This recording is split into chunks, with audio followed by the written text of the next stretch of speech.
Kajian kita pada sore hari ini, lanjutan pembahasan kitab Sahih Al-Imam Al-Bukhari rahimahullahu ta'ala rahmatan wasi'ah. Dan kita masih pembahasan kitab Al-Ilm bab yang ke-10. Imam Bukhari rahimahullahu ta'ala berkata, babul ilmu qabla al-qawli wal amal. Bab berilmu sebelum berucap dan beramal. Nah, dari dalam bab ini Imam Bukhari menjelaskan pentingnya ilmu dalam kehidupan sehari-hari kita. Karena sebelum kita berbicara, apapun yang ingin kita ucapkan, apapun yang ingin kita perbuat, harus ada ilmunya. Harus ada ilmu. Apakah ucapan kita ini baik atau buruk? Kalau buruk ditinggalkan, kalau baik, apakah baik untuk semua orang, baik untuk sebagian orang, baik untuk di waktu tertentu, baik menurut syariat atau tidak. Banyak yang harus dipertimbangkan ketika seseorang ingin berbicara. Begitu pula ketika ingin berbuat. Makanya Allah Subhanahu wa taala berfirman, wala taqfu ma laysa laka bihi ilm innas sam'a wal basar wal fuada kullu ulaika kana anhu mas'ula. La taqfu, jangan berbicara, jangan berbuat, jangan berpendapat, jangan meyakini sesuatu yang kamu tidak punya ilmunya, yang tidak punya dalilnya, yang tidak punya landasannya. Kenapa? Karena sama pendengaran, apa yang kita dengar, yang kita dengar itu termasuk perbuatan, tidak boleh sembarang kita dengar. Apakah yang kita dengar ini sesuatu yang baik atau yang buruk, yang halal atau yang haram. Begitu juga yang kita lihat. Apa yang kita lihat. Kemudian wal fuad, apa yang kita rasakan, apa yang kita yakini. Amalan-amalan hati, ucapan-ucapan hati. Nah, itu semua dipertanggungjawabkan. Dimintai pertanggungjawaban oleh Allah Subhanahu wa taala. Terlebih lagi kalau sesuatu itu berkaitan dengan Allah, berkaitan dengan agama Allah, berkaitan dengan Al-Qur'an, berkaitan dengan hadis-hadis Nabi sallallahu alaihi wasallam, berkaitan tentang hukum-hukum halal, haram. Itu harus lebih hati-hati lagi. Dalam urusan dunia, kita juga harus hati-hati. Ketika kita ditanya tentang sesuatu dalam urusan dunia, harus hati-hati. Apalagi dalam urusan agama. Dan di antara godaan syaitan yang paling berbahaya, yang paling tinggi adalah itu. Al-qawlu 'ala Allahi bighairi ilm. Berbicara tentang Allah tanpa ilmu. Makanya Allah berfirman, wala tattabi'u khutuwati syaitan innahu lakum aduwwun mubin. Innama ya'murukum bis-su'i wal fahsya wa an taqulu 'ala Allahi ma la ta'lamun. Apalagi di masa sekarang orang bebas berbicara tentang Allah. Kalau dalam urusan dunia dia hati-hati. Kalau perkara dunia terkadang dia tidak berani berbicara kalau dia tidak punya ilmu. Tapi kalau dalam urusan agama bebas, berani dia. Tidak takut. Kenapa? Karena dampaknya tidak terlihat jelas. Keburukannya biasanya tidak langsung. Kalau dalam urusan dunia dia berbicara langsung kelihatan. Kalau dia berbicara tentang elektronik, nah dia tidak punya ilmunya, kelihatan biasanya. Kelihatan bodohnya, kelihatan kerusakannya, langsung terlihat kerusakannya. Berbicara tentang obat-obatan yang dia tidak punya ilmunya, kelihatan. Tapi kalau urusan agama, belakangan. Bahkan terkadang bahayanya nanti di akhirat. Makanya harus hati-hati kita dalam berbicara dan beramal. Beramal jangan sampai amalan kita sia-sia. Capek siang dan malam beribadah ternyata tidak bernilai apa-apa di sisi Allah Subhanahu wa taala. Atau bahkan amalannya hanya mengakibatkan atau menyebabkan dosa. Karena berbicara dalam agama Allah tanpa ilmu.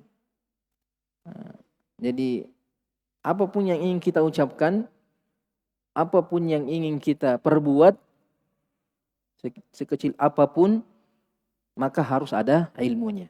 Makanya ulama salaf mengatakan, "Law istata'ta alla tahukka ra'saka illa bi athar faf'al." Nah, kalau kau mampu tidak menggaruk kepala kecuali ada dalilnya, lakukan. Mau garuk kepala saja, ada dalilnya atau tidak ada. Itu saking pentingnya berilmu. Jangan sampai kita berbuat sesuatu tanpa didasari dengan ilmu, asal berbuat, asal melakukan. Karena sesuatu yang tanpa ilmu, maka itu biasanya didasari dengan hawa nafsu. Lawannya ilmu adalah hawa nafsu. Maka mesti kita berhati-hati. Di dalam bab ini Imam Bukhari untuk menguatkan judul bab ini, bahwasanya pentingnya seorang itu berilmu sebelum berbicara dan beramal, beliau menyebutkan 5 ayat dari Al-Quran. Tentunya ini cuma mewakili saja. Ya, kalau kita mau kumpulkan dalil-dalilnya pentingnya ilmu sebelum berbicara dan beramal, itu sangat banyak. Bukhari hanya menyebutkan 5 dalam bab ini, kemudian 3 hadis dan 2 asar dari sahabat Nabi SAW. Dan hadis dan asar yang disebutkan oleh Imam Bukhari dalam bab ini semuanya mu'allaq. Semuanya mu'allaq. Artinya tidak menyebutkan sanad. Tidak menyebutkan sanad. Ada satu hadis, nanti kita sebutkan satu hadis akan diriwayatkan secara muttasil di bab selanjutnya, di bab yang akan datang. Itu hadisnya Muawiyah bin Abi Sufyan, man yuridillahu bihi khairan yufaqihu fid din. Nanti akan beliau riwayatkan di beberapa bab berikutnya dengan sanad. Sedangkan hadis-hadis yang lain dan athar yang lain itu tidak diriwayatkan di Sahih Bukhari karena tidak sesuai dengan standar kualitas kesahihan Sahih Bukhari. Hadisnya sahih, tapi tidak sesuai dengan derajat kualitas Sahih Imam Bukhari. Ayat yang pertama Imam Bukhari mengatakan liqaulillahi ta'ala, karena firman Allah Subhanahu wa taala, artinya dalilnya berilmu sebelum berbicara dan berbuat itu adalah firman Allah Subhanahu wa taala, fa'alam annahu la ilaha illallah. Fa'alam, maka ketahuilah, annahu la ilaha illallah. Fa'alam, ketahuilah, yang diperintah di sini adalah Nabi Muhammad sallallahu alaihi wasallam. Ketahuilah wahai Muhammad. Ayat ini disebutkan di surah Muhammad. Nabi diperintahkan untuk mengetahui makna la ilaha illallah. Surah Muhammad ini di antara surah-surah Madani. Surah-surah Madani yang turun setelah Nabi hijrah. Jadi setelah Nabi hijrah, Nabi masih diperintahkan untuk mengetahui makna la ilaha illallah. Padahal Nabi 13 tahun berdakwah di Mekah mendakwakan la ilaha illallah. Ini menunjukkan pentingnya seorang itu mengetahui makna hakikat dari kalimat tauhid. Sekalipun dia sudah berkali-kali mempelajarinya, sekalipun dia sudah jadi ulama, sudah jadi ustadz, sudah berdakwah, sudah berkali-kali membacakan, mengkhatamkan kitab tauhid, tetap harus dia mempelajarinya. Kenapa? Karena Nabi saja yang imamnya ahli tauhid yang mendakwakan tauhid selama kenabiannya 13 tahun di Mekah, berdakwah, berjuang,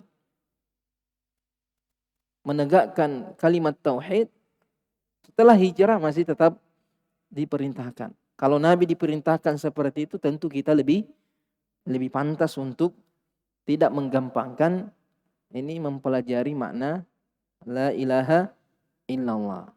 Fa'lam annahu la ilaha illallah. Fabada'a bil ilmi. Allah mengawali dengan ilmu. Artinya sebelum mengucapkan la ilaha illallah dan mengamalkan kandungan dari la ilaha illallah, harus dipelajari dulu. Apa maknanya? Ya. Apa syarat-syaratnya? Apa hakikatnya? Apa konsekuensinya? Ya. Karena banyak orang mengucapkan la ilaha illallah, tapi dia menyelisihi makna dan kandungan la ilaha illallah. Kenapa? Karena tidak tahu. Ya. Mereka meyakini bahwa la ilaha illallah itu artinya tidak ada pencipta selain Allah. Itu falasifah. Orang-orang falsafah ketika mempelajari tauhid hanya mempelajari tauhid rububiyah saja. Tidak menganggap bahwa tauhid uluhiyah itu masuk dalam kalimat la ilaha illallah. Makanya di kuliah usuluddin ada namanya mata kuliah tauhid. Ada pelajaran tauhid. Tapi itu yang dibahas tentang tauhid rububiyah. Bagaimana meyakinkan, menegaskan bahwasanya yang menciptakan alam ini cuma satu, yaitu Allah Subhanahu wa taala. Tapi sama sekali tidak menyinggung tentang tauhid uluhiyah. Padahal makna yang sesungguhnya dari la ilaha illallah itu adalah tauhid uluhiyah. Dan Nabi SAW memerangi kaum musyrikin di masanya bukan karena mengingkari tauhid rububiyah, tapi karena mengingkari tauhid uluhiyah. Ini pentingnya mengetahui makna la ilaha illallah sebelum mengucapkannya. Kenapa? Karena sekalipun diucapkan ribuan kali, jutaan kali, miliaran kali, ucapan ini tidak akan berarti kalau tidak tahu apa artinya. Ya. Begitu juga ketika mau mengamalkannya, mau mewujudkannya, maka tidak diterima kecuali tanpa ilmu. Dan kalimat tauhid ini bermanfaat bagi seseorang di dunia dan di akhirat, menyelamatkan dia di dunia dan di akhirat, itu dengan syarat adalah harus dia mengetahui maknanya. Makanya dalam hadis Nabi SAW bersabda, man mata wa huwa ya'lam. Ada kalimat wa huwa ya'lam. Siapa yang wafat dan dia mengetahui annahu la ilaha illallah dakhala al-jannah. Dia masuk surga. Ya. Tapi kalau dia mengucapkannya, dia tidak tahu artinya. Bahkan tidak tahu konsekuensinya. Dia mengucapkan siang dan malam, tapi dia meminta kepada selain Allah, mengharap kepada selain Allah, menganggap ada yang bisa memberikan manfaat atau memberikan mudarat, ada yang mengatur alam semesta ini, ada yang memberi rezeki kecuali Allah Subhanahu wa taala, selain Allah Subhanahu wa taala, maka ucapan la ilaha illallahnya itu tidak bermanfaat. Ya. Makanya ulama menyebutkan ada 7 syarat diterimanya kalimat tauhid seseorang. Ini banyak yang tidak tahu ini. Kenapa? Karena menganggap bahwa kalimat tauhid itu hanya asal diucapkan selesai. Tidak ada perhatiannya terhadap kalimat tauhid. Syarat yang pertama ini al-ilm. Jadi harus tahu maknanya, konsekuensinya, kandungannya, bahwa kalimat tauhid bukan hanya menyembah Allah, tapi harus menafikan seluruh sesembahan selain Allah. Hanya la ilaha, tidak ada ilah. Makanya kalau mengatakan semua agama itu benar, berarti tidak benar tauhidnya. Atau yang mengatakan yang menyembah ini boleh, yang menyembah ini juga boleh, semua yang penting tujuannya sama, yang penting niatnya sama, yang penting agama itu mengajarkan kebaikan. Nah, itu berarti tidak benar tauhid. Tidak sah. Kenapa? Karena dia menganggap la ilaha illallah itu hanya meyakini Allah itu Tuhan. Tapi dia tidak mengingkari, tidak mendustakan. Kalau menganggap bahwa meminta kepada selain Allah itu boleh, maka kalimat tauhidnya tidak diterima. Sekalipun dia tidak meminta kepada selain Allah. Dia tidak pergi ke kuburan. Dia tidak pergi minta-minta di pohon, di laut. Tapi mengatakan boleh, tidak apa-apa. Maka itu juga rusak itu tauhid. Karena kalimat tauhid harus ada an-nafy wal itsbat. Harus dia menafikan seluruh sesembahan selain Allah dan mengingkarinya. Harus dia menghukumi bahwa apapun yang disembah selain Allah itu adalah batil. Baru dia tetapkan sesembahan semata hanya Allah Subhanahu wa ta'ala. Jadi ini yang pertama. Syarat yang pertama ini banyak sudah gugur. Ya. Al-ilm. Ya. Dan bisa jadi orang-orang awam punya uzur. Karena banyak ustadz yang tidak mengajarkannya. Ya. Tidak menyampaikannya. Ya. Tidak perhatian terhadap tauhid. Tidak perhatian terhadap akidah. Bahkan menggampangkan, menyepelekan. Seolah-olah kalau kita membahas masalah tauhid, kita menganggap bahwa semua orang itu musyrik. Ada orang alergi kalau kita bahas masalah tauhid. Ya. Dan yang alergi itu biasanya orang-orang yang banyak melakukan kesyirikan. Itu saja. Di mana ada tauhid, pasti kesyirikan itu panas. Ketika kita bahas masalah sunnah, ahlu bidah itu pasti kepanasan. Ya. Makanya ini masalah tauhid harus terus menerus kita sampaikan, kita dakwakan, kita perjuangkan untuk menyelamatkan saudara-saudara kita dari penyimpangan dalam perkara akidah. Itu yang pertama. Yang kedua harus meyakini bahwasanya memang benar. Yakin dia bahwa tidak ada yang berhak disembah selain Allah Subhanahu wa ta'ala. Tapi kalau dia ragu, karena kayaknya benar juga itu. Jangan sampai mereka benar. Jangan merasa paling benar sendiri. Masalah akidah mengatakan jangan merasa paling benar sendiri. Jangan merasa bahwa kita yang paling selamat sendiri. Nah itu musibah itu.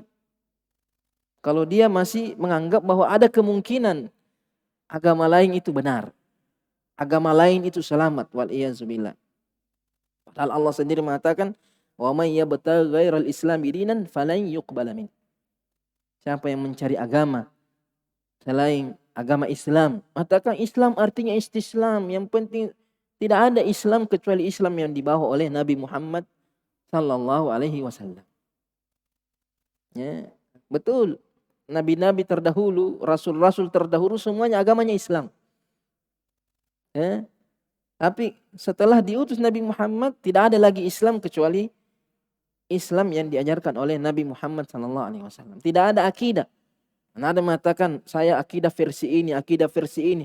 Kenapa ada akidah versi-versi? Tidak ada akidah versi-versi itu. Itu memecah belah akidah umat Islam. Akidah cuma satu versinya, versi Nabi Muhammad SAW. Kalau ada akidah versi-versi lain, perlu dilihat. Apakah yang dia sampaikan sama seperti Nabi atau bukan. Kalau sama, berarti namanya saja yang gayanya saja. Pakai versi-versi, padahal hakikatnya sama. Tapi kalau menyelisih, maka itu tidak akan diterima. Makanya Allah mengatakan, فَإِنْ آمَنُوا بِمِثْلِ مَا آمَنْتُمْ بِهِ فَقَدْ اهْتَدَوْا. Kalau mereka beriman seperti kalian beriman. Nabi dan para sahabatnya berarti mereka sudah mendapat petunjuk. Jadi keimanan kita harus sama seperti keimanan Nabi Muhammad SAW. Jadi harus yakin. Kemudian yang ketiga, al-qabul, menerima. Ya, menerima bahwasanya Allah semata yang bisa kita sembah, yang wajib kita sembah, yang boleh kita tempati meminta, memohon. Ya, tidak ada rasa terpaksa. Ya, tidak boleh ada perasaan terpaksa dan terdesak. Ya. Tidak ada kesenangan. Artinya dia tidak menerima dengan baik. Konsekuensinya harus tunduk kepada Allah Subhanahu wa taala, mengikuti perintah Allah, menjauhi larangannya. Kemudian yang keempat, al-inqiyad. Al-inqiyad artinya tunduk, mengamalkan makna la ilaha illallah. Ya. Tidak ada ilah yang berhak disembah selain Allah. Dan ibadah itu semua yang dicintai oleh Allah Subhanahu wa taala. Ucapan kita juga harus karena Allah, perbuatan kita harus karena Allah, kita mencintai karena Allah, membenci karena Allah, memberi karena Allah. Semua qul inna salati wa nusuki wa mahyaya wa mati lillahi rabbil alamin la syarikalah. Semua hidup kita hanya karena Allah Subhanahu wa taala. Sehingga apapun yang Allah perintahkan kita tunduk, kita laksanakan. Apapun yang Allah larang kita tinggalkan. Begitu pula apa yang diperintahkan dan dilarang oleh Nabi Muhammad sallallahu alaihi wasallam. Kemudian yang kelima, as-sidq. Harus jujur. Jangan seperti orang munafik. Orang munafik mengucapkan la ilaha illallah, tapi dalam hatinya dia mengingkari. Kelihatannya dia salat, wa idza qamu ila salati qamu kusala yura'una an-nas. Bersedekah, wala yunfiquna illa wahum karihun. Jadi dia tidak ada keikhlasan. Harus ikhlas dalam beramal. Harus asid, harus jujur. Harus jujur. Apa yang dia ucapkan seperti apa yang ada di dalam hatinya. Apa yang dia perbuat betul-betul hasil dorongan dari dalam hatinya. Kemudian yang keenam, al-ikhlas. Ikhlas, semua ucapannya, semua perbuatannya hanya karena Allah Subhanahu wa taala. Kemudian yang ketujuh, al-mahabbah.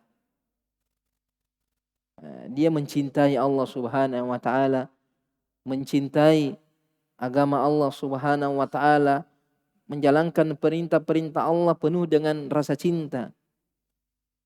Dia yakin bahwa apapun yang Allah perintahkan untuk kebaikannya, apapun yang Allah larang untuk menjauhkannya dari segala keburukan.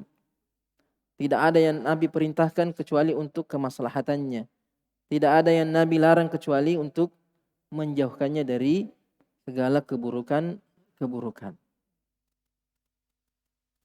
Kemudian Imam Bukhari mengatakan, wa annal ulama'a hum warasatul anbiya. Dan bahwasanya ulama itu mereka adalah pewaris para nabi. Warathu al-ilm. Mereka mewarisi ilmu. Man akhadahu bihadzin wafir. Siapa yang mengambilnya, siapa yang memperolehnya, meraihnya dengan capaian yang sangat banyak, maka dia telah mendapatkan keberuntungan yang besar. Yang mendapatkan warisannya ulama, dialah orang yang beruntung. Beruntung dengan keberuntungan yang sangat besar. Bihadzin wafir. Hadzin itu keberuntungan.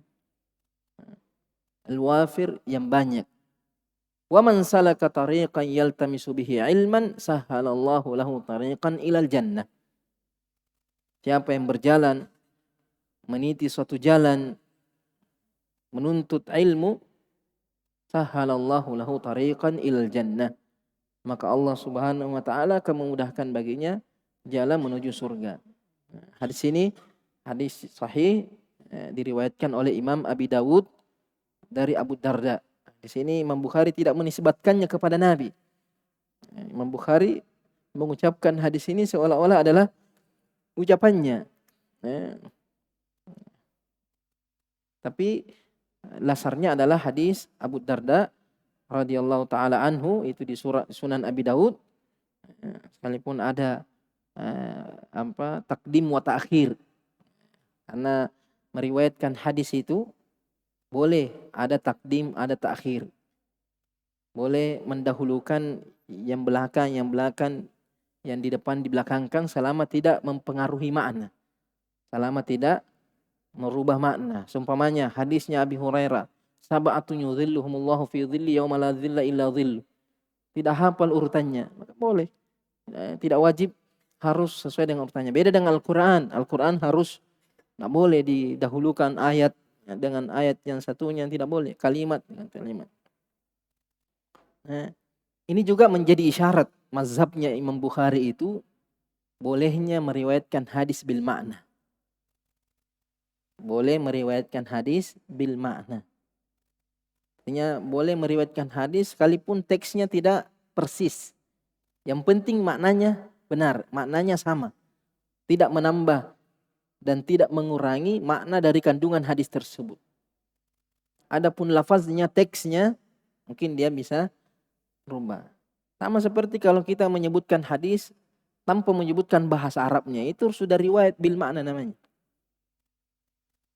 Sedangkan Al-Quran tidak boleh. Al-Quran harus dengan lafaznya, tidak boleh diriwayatkan dengan makna.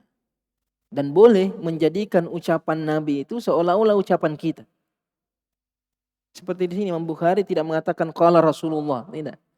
Imam Bukhari hanya mengatakan wa annal ulama hum warathatul anbiya, boleh. Makanya terkadang para tabi'in, begitu juga para sahabat, terkadang ucapan Nabi seolah-olah dijadikan ucapannya. Artinya dia tidak mengatakan qala Rasulullah, padahal itu adalah ucapan Rasulullah sallallahu alaihi wasallam. Terkadang juga tabi'in. Bahkan ulama mengatakan Al-Quran juga boleh seperti itu. Artinya boleh ucapan atau kalimat dalam Al-Quran kita jadikan ucapan kita tanpa mengatakan qala Allah Ta'ala. Tidak mengatakan qala Allah Subhanahu wa Ta'ala, tidak langsung menyebutkan ayat tanpa menisbatkan kepada Allah Subhanahu wa Ta'ala. Seperti kalau mengatakan innallaha la yuhibbul fasad. Tidak mengatakan qala Allah Ta'ala innallah. Jadi di sini pelajaran dari Imam Bukhari tidak menisbatkan hadis ini kepada Nabi sallallahu alaihi wasallam, tapi orang yang mempelajari tahu bahwa itu adalah ucapan Nabi sallallahu alaihi wasallam.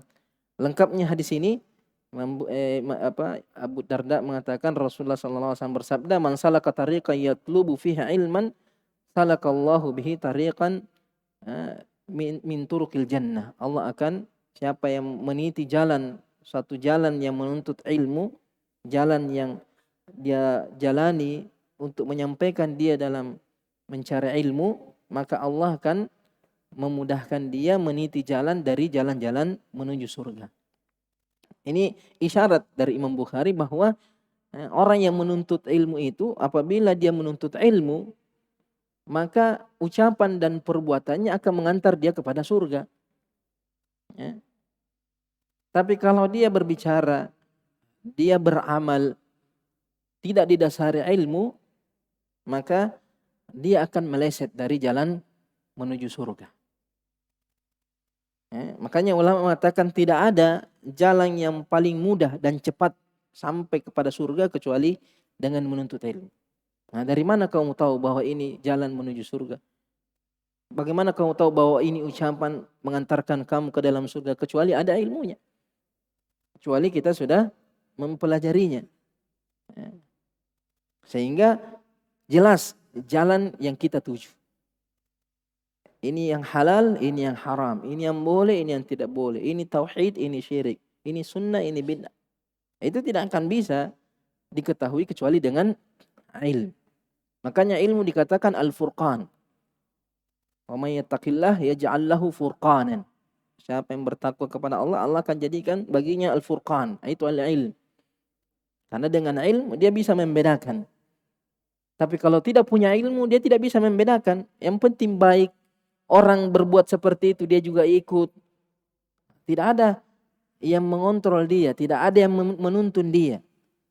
Tidak ada Al-Quran, tidak ada hadis, tidak ada bimbingan para ulama salaf sehingga dia terombang-ambing dengan hawa nafsunya.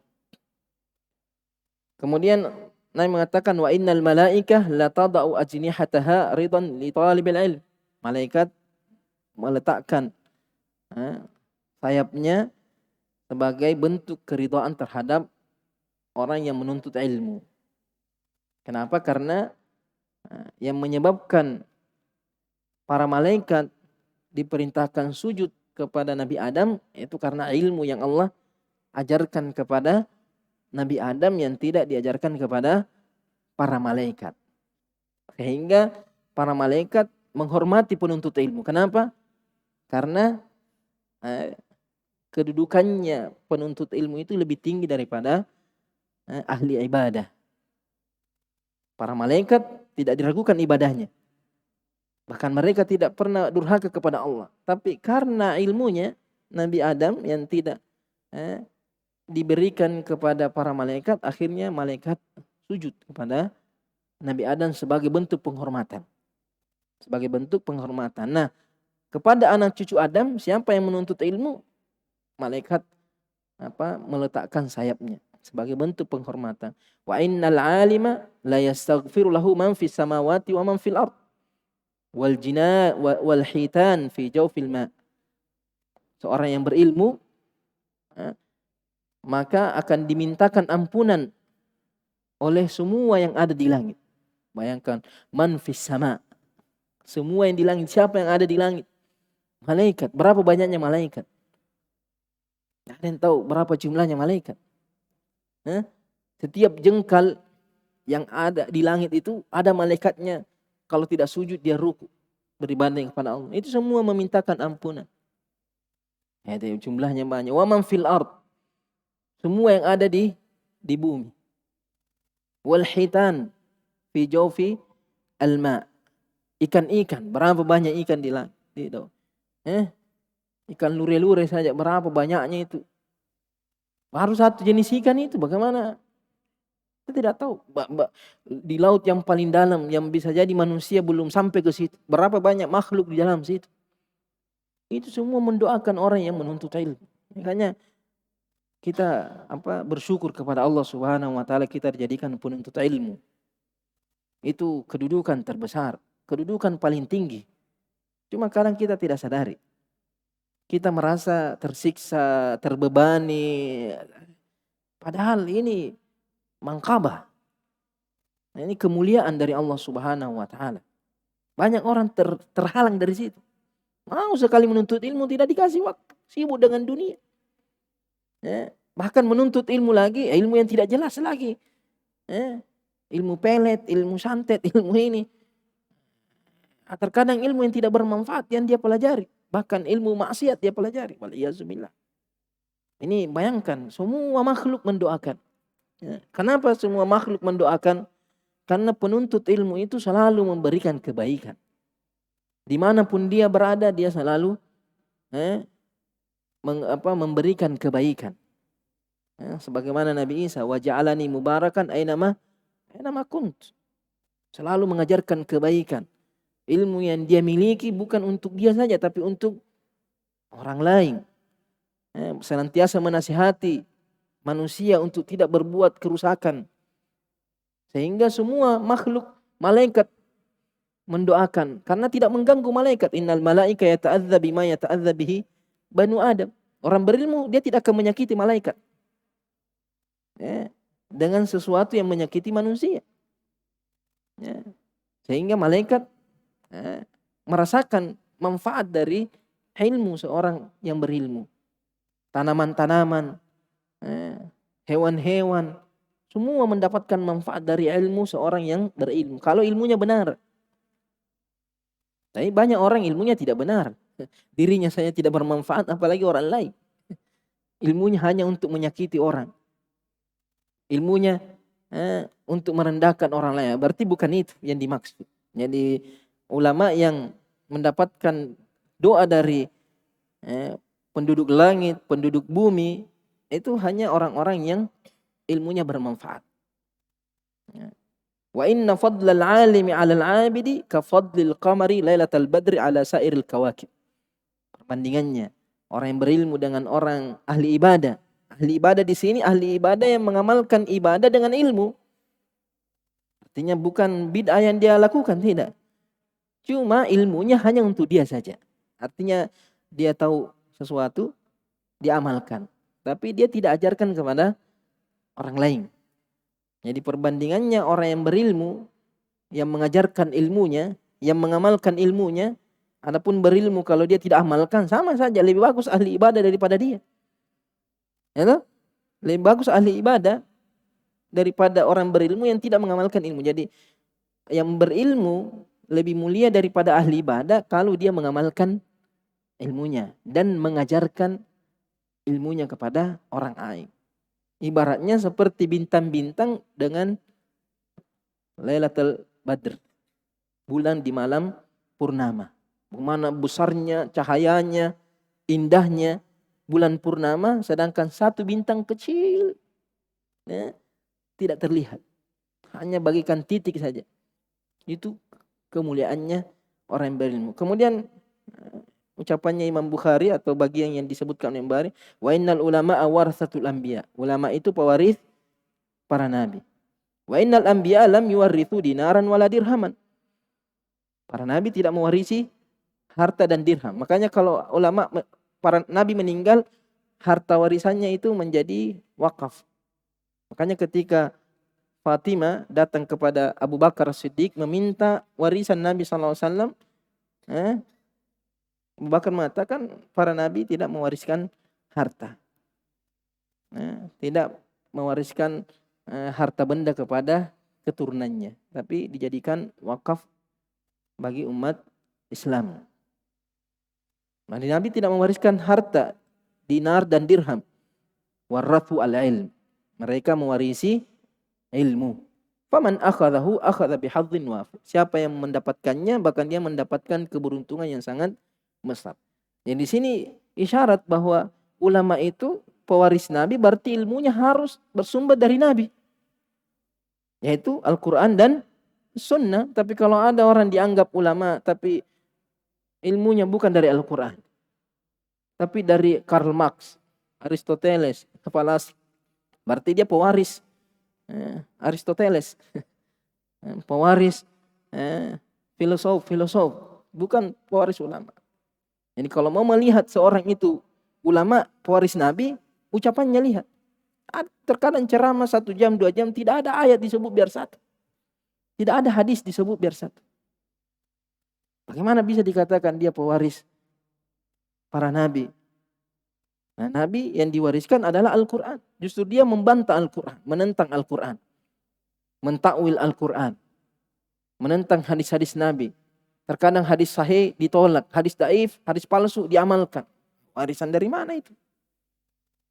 Ini isyarat bahwa ilmu harus ada warisannya.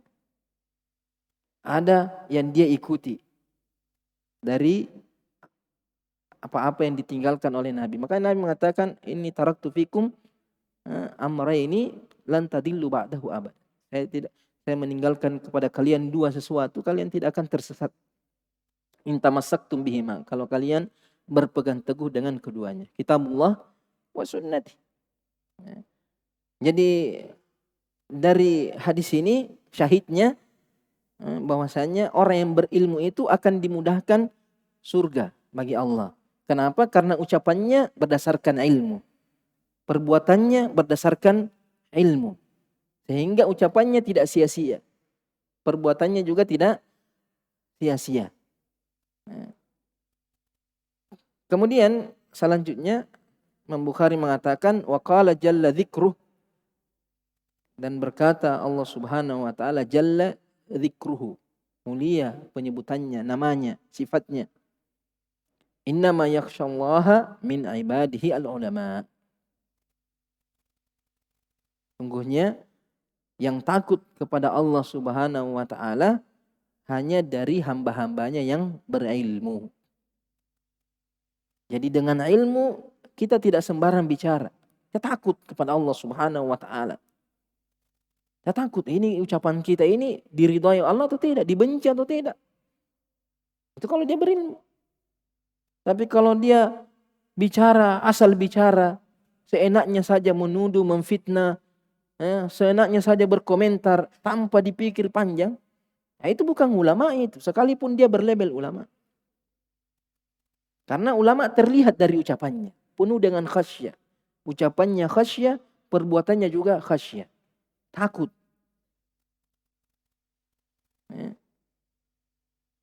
Jadi di sini menunjukkan bahwa ulama itu selalu hati-hati dalam berbicara.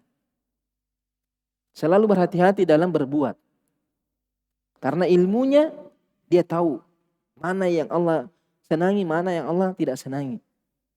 Apa yang harus dia ucapkan, bagaimana cara mengucapkannya, kapan dia ucapkan, kepada siapa dia ucapkan. Dalam berbuat juga begitu. Tidak seenaknya berbuat. Makanya orang yang tidak berilmu itu seenaknya saja melakukan. Urusanmu, mau kau marah, tersinggung, tidak kau peduli. Suka-suka gue. Apa yang dia senangi dia kerja. Asal bicara. Ini tanda bahwa dia tidak punya ilmu. Sehingga tidak punya khasyah. Jadi ilmu seseorang itu berbanding lurus dengan khasyahnya. Semakin berilmu seseorang, maka dia semakin takut kepada Allah Subhanahu wa taala. Makanya Nabi mengatakan, wallahi inni la'alamukum billah wa akhsyakum lah. Demi Allah, sungguhnya saya yang paling mengenal Allah. Saya yang paling berilmu tentang Allah daripada kalian. Daripada semua manusia. Dan saya yang paling takut kepada Allah. Karena ilmunya berbanding lurus dengan takutnya. Makanya banyak hadis Rasul mengatakan, lau ta'alamuna ma'alam la dahiktum qalilan wa la bakaitum katsiran. Seandainya kalian tahu apa yang saya tahu, maka kalian akan tertawa sedikit, lebih banyak menangis. Jadi kalau orang tertawa terus, berarti sedikit ilmunya itu. Bicara terus, sedikit ilmu. Makanya ucapannya Imam Ali mengatakan, idza tammal aql naqasal kalam. Kalau orang itu sempurna akalnya, sempurna ilmunya, maka ucapannya sedikit. Tong kosong nyarim bunyinya. Hanya kalau orang berilmu itu makin sedikit bicaranya. Dia tahu kapan waktu dia berbicara. Makanya Nabi mengatakan, man kana yu'minu billahi wal yaumil akhir falyakul khairan aw liyasmut. Dia lebih banyak diamnya karena yang dia ucapkan hanya yang baik saja. Kalau tidak baik dia diam. Adapun yang tidak bermakna, yang tidak ada gunanya dia tinggalkan. Dan termasuk yang dibenci oleh Nabi, inna min ab'adikum minni wa abghadikum alayya, orang yang paling saya benci dan yang paling jauh kedudukannya denganku yaumul qiyamah, as-sartarun. As-sartarun itu yang banyak bicaranya, yang banyak omongnya, yang banyak ceritanya. Tidak tahu apa nak cerita. Tidak nak pikir anu bermanfaat atau tidak, menyinggung orang lain atau tidak, mengganggu orang lain atau tidak. Yang penting cerita, yang penting bicara. Nah, ini kenapa? Karena tidak ada ilmunya. Makanya Bukhari mengatakan al-ilmu qabl qawli wal amal. Kemudian orang itu tidak dikatakan khasyah kecuali dia berilmu. Jadi kalau ada orang pura-pura menangis, kalau dia bicara menangis, bahkan kalau zikir menangis, sambil. Tapi kalau tidak ada ilmunya, bohong semua itu, dusta itu. Tidak mungkin orang itu khasyah kalau dia tidak punya ilmu. Artinya kalau dia berilmu pasti khasyah. Kalau dia khasyah mesti berilmu. Ini karena khasyah ini terkadang bisa dibuat-buat. Ya, terkadang sambil menangis-menangis, ceramah sambil menangis-nangis. Tapi yang diajarkan hadis palsu semua. Yang disampaikan itu kisah-kisah palsu. Sambil menangis-menangis. Itu khasyah, bukan khasyah yang sesungguhnya. Terkadang berdoa sambil menangis-nangis, tapi diputarkan musik di situ. Itu bukan khasyah di situ.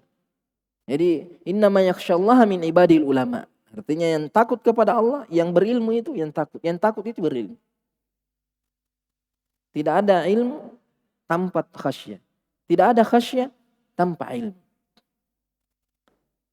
Kemudian yang selanjutnya ayat yang ketiga yang disebutkan oleh Imam Bukhari, waqala, Allah Subhanahu wa taala berfirman, wa ma ya'qiluha illal alimun. Ini surah Al-Ankabut ayat 43. Wa ma ya'qiluha illal alimun. Artinya tidak ada yang bisa memahami perumpamaan-perumpamaan yang Allah sebutkan dalam Al-Qur'an, perumpamaan-perumpamaan yang Nabi sebutkan dalam hadis. Apa yang terjadi di alam semesta ini, itu semua tanda-tanda kekuasaan Allah Subhanahu wa taala. Ada peringatan dari Allah Subhanahu wa taala, tapi tidak ada yang bisa memahaminya kecuali orang yang berilmu. Orang berilmu itu paham apa yang mau dia ucapkan, paham apa yang dia mau perbuat. Ini juga tentang keutamaan ilmu. Kemudian selanjutnya ayat yang keempat, firman Allah Subhanahu wa taala, wa qalu law kunna nasma'u aw na'qil ma kunna fi ashabis sa'ir. Ini bahayanya kalau tanpa ilmu. Mereka mengatakan, ini ahli surga, ahli neraka. Ahli neraka berkata, wa qalu law kunna nasma', seandainya dulu kami mendengar. Artinya terkadang ada pengajian tidak mau hadir, dinasihati lari, dibacakan Al-Quran mereka tidak mau, bahkan menutup telinganya, tidak mau mendengarkan nasihat-nasihat. Au naqil, terkadang dia dengar tapi tidak dia pahami, asal dengar saja, tidak berusaha paham, tidak berusaha mengamalkannya. Lau kunna nasma'u aw naqil ma kunna fi ashabis sa'ir. Maka kami tidak akan berada pada penghuni-penghuni neraka. Kami tidak akan masuk ke dalam neraka, tidak akan tergolong ahli neraka seandainya kami mendengar dan memahami. Biasanya berilmu. Karena orang yang berilmu, dia akan tahu mana penyebab seorang itu masuk ke dalam neraka, mana yang menyebabkan orang itu masuk ke dalam surga. Ini bahayanya orang yang berbicara dan berbuat, beramal tanpa ilmu. Nah, bisa jadi ucapannya dan banyak-banyak ucapannya itu akan mengantar dia ke dalam neraka jahanam. Bisa jadi perbuatannya mengantar dia kepada neraka jahanam. Makanya hadisnya Abu Hurairah, wa innar rajul la yatakallamu bil kalima la yulqi bihi balan. Seorang itu berbicara dengan satu ucapan, dia tidak peduli dengan artinya, dia tidak terlalu pikirkan apa yang dia ucapkan, kecuali dia akan dijerumuskan ke dalam neraka jahanam. Jadi bahayanya ucapan, kenapa? Karena dia tidak memikirkan apa yang dia ucapkan, apa yang dia perbuat. Makanya hadisnya Abu Kabsyah Al-Anmari itu tentang 4 kelompok manusia di muka bumi ini, innama dunya li arba'ati nafar. Satu diberikan harta, satu diberikan harta dan ilmu. Jadi ilmunya menyebabkan dia bisa mempergunakan hartanya dengan baik. Sedangkan kelompok yang kedua diberikan ilmu, tidak diberikan harta. Dengan ilmunya dia berniat dengan niat-niat yang baik. Mengucapkan law anna li malan la amiltu bi amali fulan. Dan seandainya saya punya harta, saya bersedekah, berinfak, silaturahim, bangun sekolah, menafkahi. Itu tuh. Jadi niatnya baik karena ilmunya. Sehingga dia mendapatkan pahala sama seperti pahala yang pertama, fajruhu ma sawa. Wa huwa biniyati fajruhu ma sawa. Sedangkan kelompok yang ketiga diberikan harta, tidak diberi ilmu. Sehingga apa? Hartanya dipergunakan pada yang haram. La yattaqi fihi rabba wa la yasilu fihi ram wa la ya'lamu lillahi fihi haqqa. Dia tidak tahu bahwa dalam hartanya itu ada hak-hak Allah. Dia dia bermaksiat dengan hartanya. Kenapa? Karena tidak ada ilmu yang mengontrol dia. Tidak ada ilmu yang membimbing dia. Kata Rasulullah, fahadha bi akhbathil manazil. Ini kelompok yang paling buruk. Lebih buruk lagi yang keempat. Tidak diberi ilmu, tidak diberi harta. Sehingga apa? Ucapannya buruk, niatnya buruk. Lau anna li malan la amiltu bimithli amali fulan. Kalau saya punya harta, saya sama seperti kelompok yang ketiga. Bermaksiat, berjudi, main perempuan, ini semua. Ini banyak. Jadi yang membedakan 4 kelompok ini ilmunya. 2 kelompok yang baik karena ilmunya. 2 kelompok yang buruk karena tidak ada ilmunya. Sekalipun punya harta. Jadi harta, jabatan, kedudukan, kekuatan dunia ini tidak ada artinya kalau tidak ada ilmu. Justru lebih banyak merusak. Ya. Lebih banyak menghancurkan seseorang kalau dia memiliki dunia tapi tidak punya ilmu. Seperti di sini, lau kunna nasma'u wa naqil ma kunna fi ashabi sa'ir. Jadi banyak ahli neraka menyesal itu karena dulu waktu di dunia tidak mau berilmu, tidak mau mendengar, tidak mau memahami, merasa bahwa apa yang dia sudah tahu itu sudah benar, tidak mau terus mempelajari, menambah ilmunya, mendengarkan nasihat, lalai dengan dunianya. Jadi ini ayat yang keempat. Ayat yang kelima, waqala Allah Subhanahu wa taala berfirman, hal yastawil ladzina ya'lamuna wal ladzina la ya'lamun. Apakah sama orang yang berilmu dengan orang yang tidak berilmu? Ini istifham ingkari namanya. Istifham ingkari. Jadi dia bertanya tapi mengingkari. Tidak sama. Jawabannya tidak sama. Tidak perlu jawaban. Apakah sama orang yang berilmu dengan orang yang tidak berilmu? Tentu tidak sama. Ya. Makanya tadi hadisnya siapa? Abu Darda, fadlul alimi al-abidi ka fadli al-qamari lailatul badri ala sairil kawakib. Perumpamaan orang yang berilmu dengan orang yang tidak dengan ahli ibadah, bukan yang tidak berilmu dengan ahli ibadah. Ini ahli ibadah berilmu tapi dia beribadah, dia berilmu untuk dirinya sendiri saja. Untuk dia manfaatkan untuk dirinya sendiri, dia tidak mengajarkan ilmunya. Itu pun sudah perbandingannya antara bulan purnama dengan bintang. Di hadis yang lain lebih jauh lagi. Kalau bulan dengan bintang itu masih beda-beda, beda sekali. Tapi kalau ini hadisnya Abu Umamah, Nabi mengatakan fadlul alimi 'alal 'abid ka fadli 'ala adnakum. Perbandingan keutamaan orang berilmu dengan ahli ibadah seperti keutamaanku dengan orang yang paling rendah di antara kalian. Coba bayangkan antara Nabi dengan umat Islam yang paling rendah derajat. Kira-kira antara Nabi saja dengan Abu Bakar jauh. Antara Nabi dengan Abu Bakar jauh sekali. Bagaimana dengan antara Nabi dengan orang yang paling rendah di antara kalian? Ini ahli ibadah. Bagaimana kalau bukan juga ahli ibadah, ahli maksiat lagi. Waliyazubillah. Kenapa? Karena tidak ada ilmunya. Jadi ilmu yang meninggikan derajat seseorang. Yarfa'illahu alladhina amanu minkum walladhina utul ilma darajat. Tidak ada kemuliaan dengan tanpa ilmu. Kemuliaan hanya bisa diraih dengan ilmu. Ya. Wa qala Nabi sallallahu alaihi wasallam, ini hadis yang kedua yang disebutkan oleh Imam Bukhari. Kalau di sini dinisbatkan kepada Nabi, kalau tadi tidak dinisbatkan. Jelas perbedaannya. Wa qala Nabi sallallahu alaihi wasallam, man yuridillahu bi khairan yufaqihu fid din. Ini hadisnya Muawiyah. Insyaallah nanti akan diriwayatkan secara utuh di bab yang ke-13. Bab ke-13 nanti hadis ini disebutkan ulang. Man yuridillahu bi khairan yufaqihu fid din wa inna ma ana qasimun wallahu yu'ti walan tazala hadhihi al-umma qa'imatan ala amrillah la yadurruhum man khalafahum hatta ya'tiya amrullah. Nanti kita jelaskan nanti di bab yang ke-13 nanti disebutkan. Kemudian hadis selanjutnya wa innamal ilmu bitta'allum.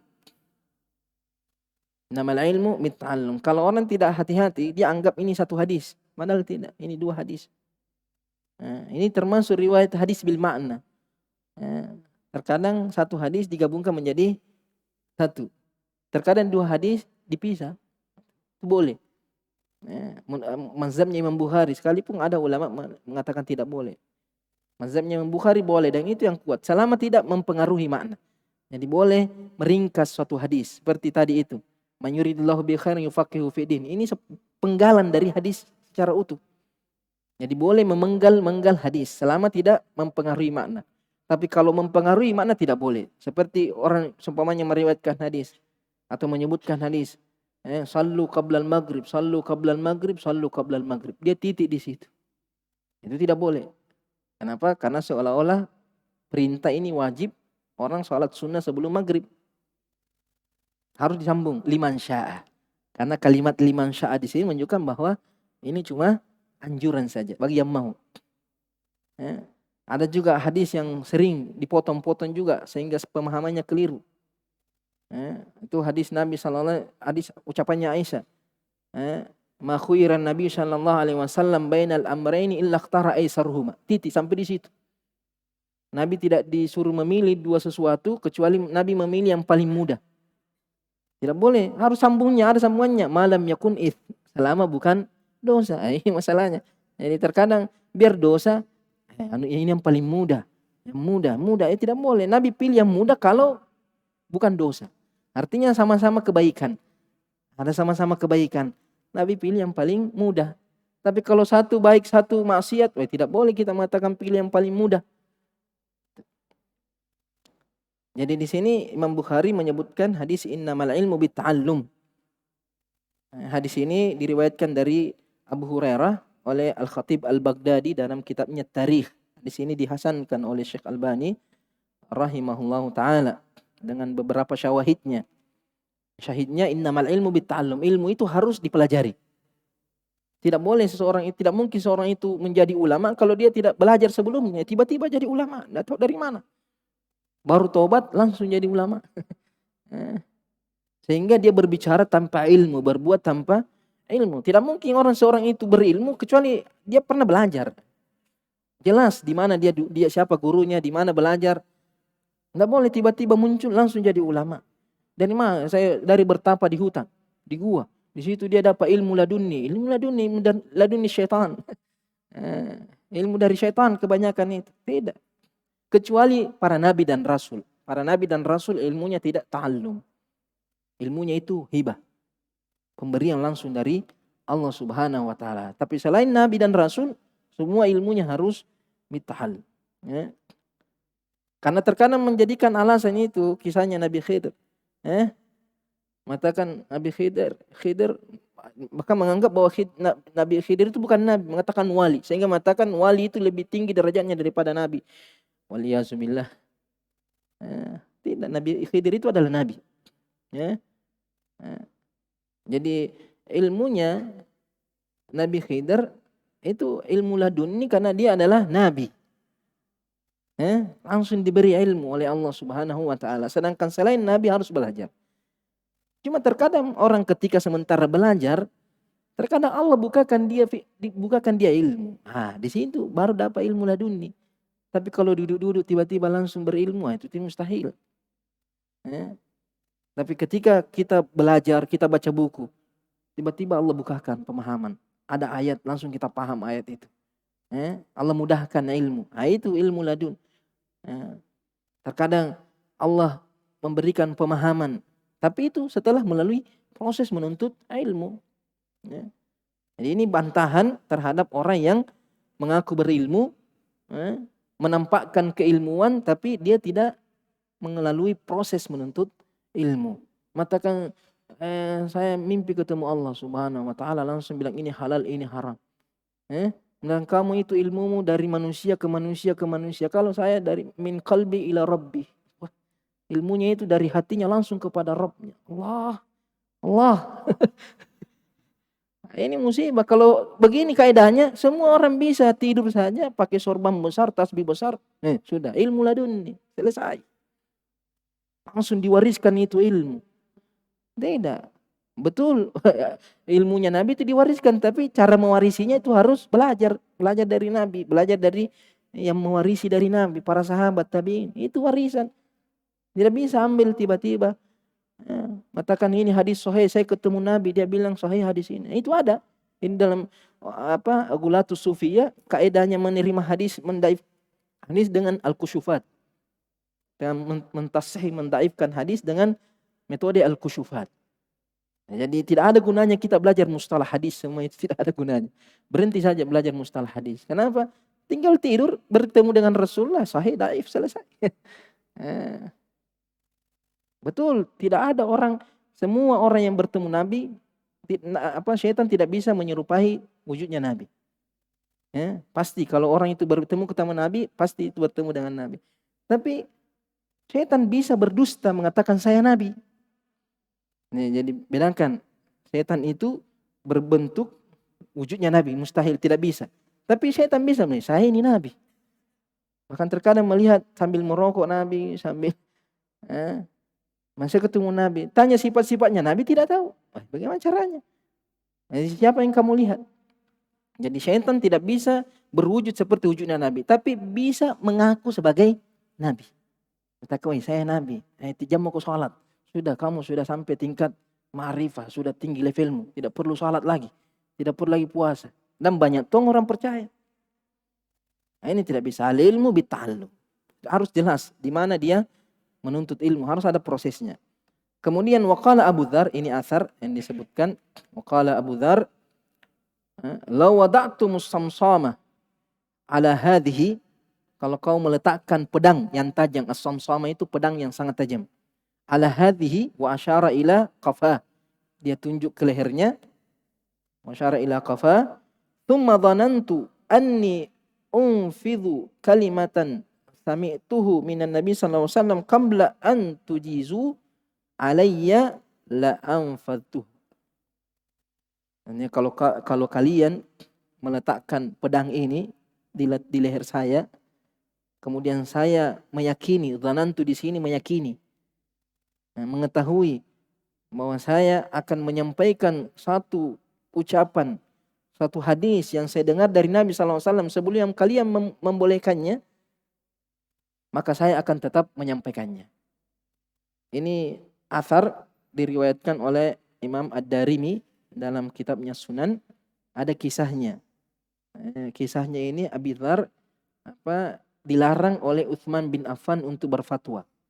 Ada masalah antara Utsman dengan Abi Dzar. Akhirnya turun keputusan dari khalifah, Abu Dzar tidak boleh berfatwa. Akhirnya di suatu majelis Abi Dzar menyampaikan hadis kepada para murid-muridnya. Ada seorang yang menegur, kenapa kamu berfatwa? Apa bukannya kamu sudah dilarang berfatwa? Alam tunha anil futya, bukannya kamu sudah dilarang berfatwa? Akhirnya Abi Dzar mengucapkan ini, bilang, seandainya kamu meletakkan di leher saya pedang, kemudian ada hadis yang saya dengar dari Nabi SAW, saya mau sampaikan, maka saya tetap akan menyampaikannya, sekalipun kalian melarang saya. Di sini menunjukkan bahwa apa yang ingin kita sampaikan itu harus berilmu, harus dari Nabi SAW. Dan pentingnya menyampaikan ilmu yang kita ketahui. Jadi seolah-olah di sini Al-Hafidz Ibnu Hajar mengomentari asar ini, Abi Dzar tidak menganggap wajibnya mentaati imam ketika melarang dalam berfatwa. Sekalipun yang wajib, yang benar, ketika seorang itu dilarang untuk berfatwa oleh penguasa, dia harus berhenti. Dia tidak boleh melanggar aturan. Kecuali kalau kita mengatakan dia menyampaikan hadis, beda fatwa, beda hadis. Kalau fatwa mungkin kaitannya dengan kehidupan masyarakat, artinya apa yang terjadi dalam masyarakat. Tapi kalau hadis, dia cuma menyampaikan apa yang didengar dari Nabi SAW. Kemudian asar yang terakhir, waqala Ibn Abbas berkata, kunu rabbaniyin, itu ketika menafsirkan firman Allah. Firman Allah, kunu rabbaniyin, itu di surah Ali Imran ayat 79. Kunu rabbaniyin walakin kunu rabbaniyina mimma kuntum tu'allimuna al-kitaba wa ma kuntum tadrusun. Ibn Abbas menafsirkan makna rabbani. Apa itu rabbani? Hukama fuqaha. Kunu rabbaniyin, jadilah seorang rabbani, artinya hukama. Orang-orang yang penuh hikmah, bijaksana. Fuqaha berilmu, ya. Artinya senantiasa memiliki sifat hikmah dan ilmu. Karena kalau ada hikmah, tidak ada ilmu, biasanya hikmahnya ini kurang pas. Bijaksana, tapi kadang mengatakan sikap toleransi sekalipun bid'ah, sekalipun syirik dianggap bijaksana. Jangan saling mengganggu, jangan saling menyakiti, padahal ini sudah penyimpangan, kesyirikan. Itu ada bijaksananya tapi tidak ada ilmunya. Terkadang juga ada ilmunya tapi tidak bijaksana, sehingga tidak tepat dalam berfatwa, terkadang tidak melihat kondisi situasi dalam menyampaikan ilmu. Jadi Rabbani itu adalah dia berilmu dan punya sikap bijaksana, sehingga ilmunya tidak memberikan mudarat kepada orang lain. Kadang ada yang kita ketahui, tapi tidak semua yang kita ketahui harus kita sampaikan kepada siapa saja, di mana saja, kapan saja. Butuh ilmu, butuh kebijaksanaan. Dia tahu, oh ini pantas disampaikan, ini tidak pantas, bagaimana cara menyampaikannya. Wa yuqalu, dan dikatakan ar-rabbani alladhi yurabbin nasa bisigharil ilmi qabla kibarihi. Ini ucapannya Imam Bukhari. Ada yang mengatakan bahwasanya Rabbani itu adalah orang yang mendidik manusia, mengajar manusia bisigharil ilmi qabla kibari, dengan ilmu-ilmu yang kecil. Jangan langsung ilmu-ilmu level tinggi, langsung ilmu perdebatan dibahas, langsung jarh wa ta'dil dibahas. Apa? Tidak sampai-sampai, tidak tuntas-tuntas dia belajar menuntut ilmu. Hanya mempelajari masalah-masalah yang lagi viral, yang lagi diperdebatkan ulama, itu yang dia bahas, disibuki di situ di internet itu terus macam siang malam buka internet. Sedangkan ilmu-ilmu dasar tidak nak tahu, mengajinya saja belum jelas. Puluhan tahun dia ikut kajian sana kemari, tapi biar mengaji tidak tahu, biar tajwidnya masih tidak becus, biar tata cara salat, tata cara wudu, akidah yang kenapa? Karena itu sibuk dengan pembahasan besar, sibuk berfatwa, padahal belum waktunya dia berfatwa. Terkadang membahas masalah dengan gampangnya, padahal kalau Umar bin Khattab diberikan masalah itu, dia kumpulkan seluruh sahabat supaya bisa sampai kepada keputusan yang benar. Jadi seorang Rabbani dia harus lihat, oh murid saya ini levelnya baru sekian, jangan dulu dibahas, turun ajari yang ringan-ringan. Dan itu termasuk langkah yang tepat dalam menuntut ilmu. Jangan langsung pembahasan tinggi, pembahasan yang belum sampai ke pemahamannya. Makanya Nabi SAW bersabda, inna rifqa la yakunu fi syai'in illa zan. Ar-rifq itu pelan-pelan. Jangan semangat sekali sehingga tidak memperhatikan kemampuannya. Apakah dia belajar sendiri, langsung mau baca yang berat-berat, tidak mulai dari yang ringan-ringan, atau dia datang ke muhadharah, pengajian yang bukan untuk level dia. Sekarang kita tahu, saya tidak bisa paham ini, tinggi sekali bahasanya atau tinggi pembahasannya, saya butuh yang dasar-dasar. Harus tahu. Begitu juga seorang guru, dia harus tahu, siapa yang akan mendengar, siapa yang akan dia sampaikan, sehingga dia bisa memilih-milih mana pembahasan yang cocok untuk pendengarnya. Itu diawali dengan pembahasan yang kecil, yang ringan, baru naik sedikit demi sedikit. Itu adalah sifat Rabbani. Ada juga yang menafsirkan Rabbani itu yang mengajar sambil mengamalkan. Artinya bukan cuma teori saja, bukan cuma menyampaikan, tapi dia juga mendidik dengan memperlihatkan kepada murid-muridnya. Mengajarkan jujur, dia bersifat jujur. Mengajarkan adil, dia bersikap adil.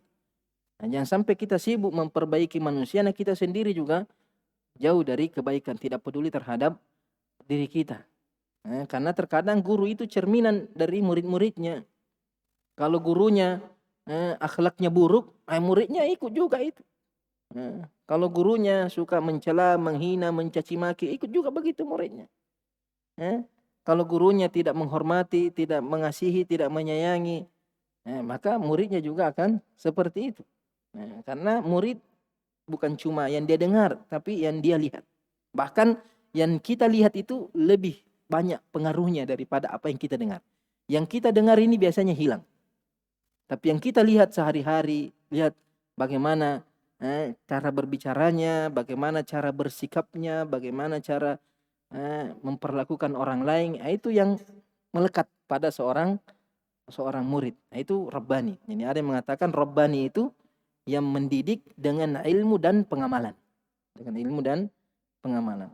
Insyaallah nanti kita lanjut pembahasan selanjutnya bab maka Nabi sallallahu alaihi wasallam yatakhawwaluhum bil mau'izah wal ilm kai la yanfiru. Ini juga penting juga ini. Bagaimana Nabi memilih-milih waktu-waktu tertentu dalam menyampaikan ilmu. Jadi Nabi sekalipun tahu sahabatnya kalau Nabi mau bicara saja dari pagi sampai malam, sahabatnya tidak akan bergerak.